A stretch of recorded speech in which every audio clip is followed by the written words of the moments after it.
লেবাননে ইসরায়েলি বিমান হামলায় ১২ জন প্যারামেডিক নিহত হয়েছেন। এ ঘটনায় উদ্বেগ ও শোক প্রকাশ করেছে বিশ্ব স্বাস্থ্য সংস্থা।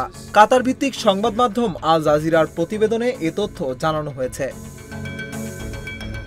শনিবার সামাজিক যোগাযোগ মাধ্যম এক্সে দেওয়া পোস্টে স্বাস্থ্য সংস্থার মহাপরিচালক তেদ্রোস আধানোম গেব্রেয়াসুস বলেছেন, লেবাননে স্বাস্থ্যসেবার সঙ্গে সরাসরি জড়িত ব্যক্তিদের নিহতের ঘটনায় গভীর শোক জানাই। লেবাননের আলবেক জেলার দৌরেস গ্রামের বেসামরিক প্রতিরক্ষা কেন্দ্রে বিমান হামলায় ১২ জন প্যারামেডিক নিহত হয়েছেন। কেন্দ্রটি ব্যাপক ক্ষতিগ্রস্ত হয়েছে। বিশ্ব স্বাস্থ্য সংস্থার প্রধান আরও লিখেছেন, সংঘাতের সময় স্বাস্থ্যসেবা কেন্দ্রে হামলা এখন নতুন স্বাভাবিক ঘটনা হয়ে দাঁড়িয়েছে। এটা বন্ধ করতে হবে সবখানেই।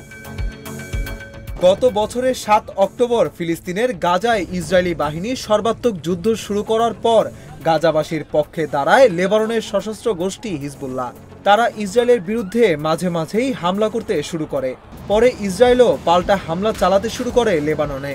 সম্প্রতি লেবাননে ইসরায়েলি বাহিনীর হামলা জোরদার হয়েছে, পাশাপাশি স্থল অভিযানও চালাচ্ছে ইসরায়েলি বাহিনী।